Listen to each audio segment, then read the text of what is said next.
네, 안녕하세요. 선욱입니다. 오늘 이제 주말인데요. 다들 행복한 주말 보내시길 바라겠습니다.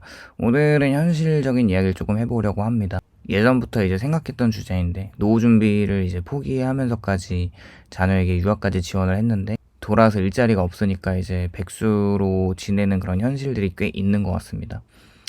그렇게 이제 자녀 교육의 모든 것을 올인하는 문화가 예전에는 자주 있었다는 얘기를 많이 들었죠. 시골에서 농사를 지으면서 전 재산이었던 뭐 이제 소나 돼지나 이제 고가의 재산들을 팔아서 자녀 교육에 투자를 하는 이런 한국 정서를 보면은 그렇게 부모 세대 그 시대에 살던 부모님 세대들, 특히 이제 뭐 50대, 60대 이제 세계에서 가장 헌신적인 세대인 것은 분명하고, 자식에 대한 내리사랑에는 정말 대단하다는 생각을 안 할 수가 없습니다. 사실 이제 그분들의 인생의 목표를 생각해 보면, 나는 고생을 해도 아이만 잘 되면 된다는 굉장히 희생적인 마음으로 너무 숭고하기까지 한 것 같습니다. 그런데 이제 자신의 노후보다 뭐 여행보다 건강보다 오로지 자식의 미래를 위해 살아온 거죠. 그래서 이제 퇴직금을 깨서라도 아이의 유학비를 보태고, 대학 등록금이 수천만 원이든 뭐 어학연수가 억 단위가 들든 그걸 투자라고 믿고 우리 아이만 잘 된다면 내 인생은 성공하는 거라고 생각을 하며 살아왔지만, 그 결과가 꼭 행복으로 이어지기도 하지만 꼭 그렇지만은 않은 게 슬픈 현실인 것 같은데, 그렇게 현실은 그 믿음이 얼마나 잔혹하게 무너질 수 있는지를 보여주고 있습니다. 90년대 후반부터 2000년대 초까지 유학은 상류층의 선택이 아니었고 이제 평범한 부모님들의 꿈이었는데, 이제 영어 자체가 이제 곧 성공의 언어였고, 유학을 보내면 신분적으로 한 단계 올라가는 사다리로 여겨져서 부모님들은 은행 대출을 받거나 전세금을 빼고 보험들을 막 해약해가지고 아이들을 외국으로 보냈습니다. 어쩌면 이게 일종의 희망 도박이기도 한데, 아이의 성공 확률에 모든 걸 걸었다는 거죠. 하지만 현실은 그렇게 단순하지 않고요. 유학을 다녀온다고 모두 성공하는 건 아닙니다. 한국으로 돌아온 아이들은 경험은 많은데 경력이 없는 사람이 되었고, 영어를 잘해도 글로벌 감각이 있어도 한국 사회의 채용 구조가 스펙 인플레이션이라고 하는 과도한 스펙을 쌓아도 들어갈 자리가 없는 걸 보면, 결국 많은 유학생들은 화려한 이력 대신에 백수라는 냉정한 현실과 마주하게 됩니다. 사실 유학파들의 가장 이상적인 것은 해당 국가에서 공부를 마치고 거기에서 취업을 하는 게 베스트이긴 하지만, 사실 외국인을 채용하는 것은 엄청난 실력파를 제외하고는 국가 차원에서 자국 내 인력들을 채용하는 게 정서적으로 맞기 때문에, 많은 유학생들이 졸업을 하고 한국으로 다시 돌아와서 취업을 시도하지만 한국에서는 이미 일자리가 씨가 말라가는 상황인 것 같습니다.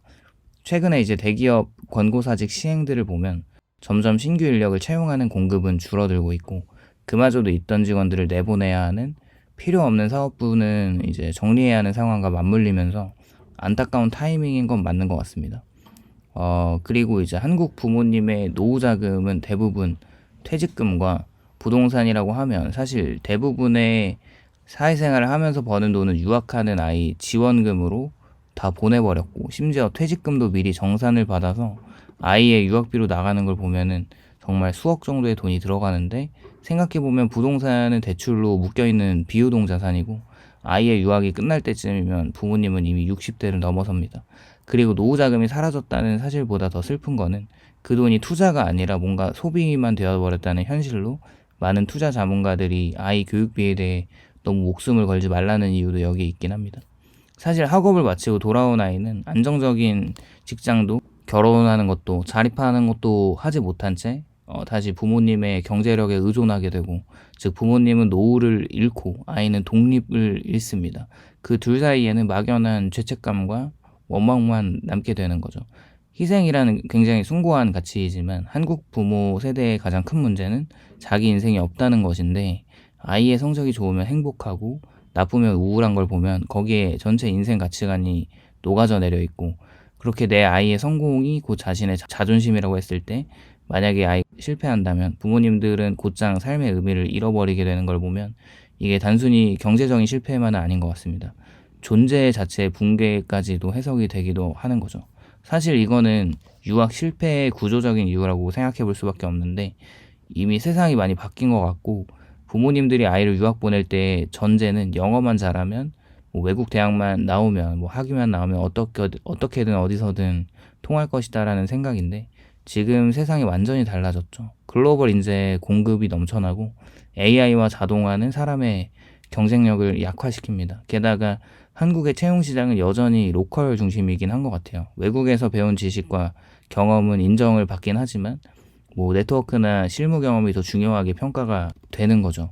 즉 부모님 세대가 믿었던 유학 신화는 이미 깨진 것 같고요. 유학이 더 이상 성공의 티켓은 아니고 비싼 경험에 불과한 시대가 된 것 같다는 생각입니다. 뭔가 부모님 입장뿐만 아니라 이런 구조적인 이유에서 자식들은 자신이 부모의 노후를 망가뜨렸다는 죄책감에 시달리면서 하지만 또 동시에 왜 부모가 내 인생을 대신 설계했는가에 대한 원망도 생기게 되죠. 부모님들은 내가 다 해줬는데 왜 못하냐라고 하는 세대 갈등도 나타나면서 점점 문제가 심화되는 것 같습니다.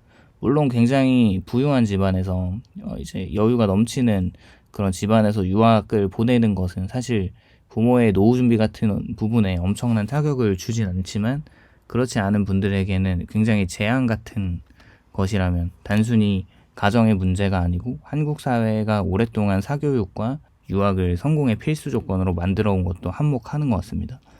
사실 모든 제도는 평등을 말하지만 현실적으로 출발선의 차이가 모든 걸 결정하는 걸 보면 부모님들은 아이를 조금이라도 앞서게 하려고 무리하면서 이 경쟁의 끝에는 뭔가 공허와 상처만이 남는 걸 보면은 좀 마음이 아프죠.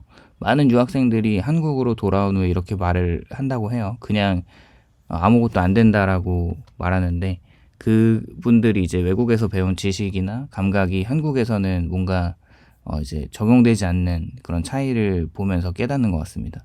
면접에서는 너무 외국식이다 보니까 회사에서는 팀워크가 안 맞는 것 같다는 평가를 하기도 하고요. 결국에 그들은 이제 아르바이트나 단기 계약직으로 생계를 이어가시는 분들도 계세요. 모든 분들이 그런 건 아니고 잘 되신 분들도 너무 많지만 또 그렇지 않은 이면의 사람들도 있는 거죠. 부모님들은 그런 자식을 보면서 자신의 희생이 뭔가 의미 없이 무너지는 걸 체감합니다. 저 아이를 위해서 내가 평생 모은 돈을 다 썼다는 생각의 절망과 사랑이 뭔가 섞인 탄식을 하게 되고 이 모든 비극에도 불구하고 한국의 부모님들은 여전히 또 자식에게 모든 걸 거는 걸 보면 항상 이제 내 자식은 다르겠지라고 생각을 하면서 이런 것도 이해는 됩니다. 왜냐하면 어쩌면 부모님으로서의 존재 이유가 이런 지원들을 하는 행동으로 이어지는 자연의 법칙이라고 생각하기 때문입니다. 일단은 현실이 불합리하다는 걸 알면서도 계속 하는 것은 이 사회가 노력만으로는 버틸 수 없다는 걸 알면서도 또 그래도 아이만큼은 자신보다 낫게 살기를 바라는 거죠. 뭐 어쨌거나 그런 모든 걸 생각하더라도 사실 한국의 노동시장을 생각해보면 한국 경제 중심은 여전히 제조업 중심이고 뭐 IT나 금융, 공공부문에 몰려 있어서 이 산업들이 해외보다는 국내 시장 중심으로 돌아가는 걸 보면 뭐 예를 들어서 제조는 생산기지와 협력사 구조가 국내 중심이고 금융 쪽은 어떻게 보면 한국어 기반의 규제나 체계 같은 컴플라이언스가 되게 강한 걸 생각해 볼 수 있겠고요.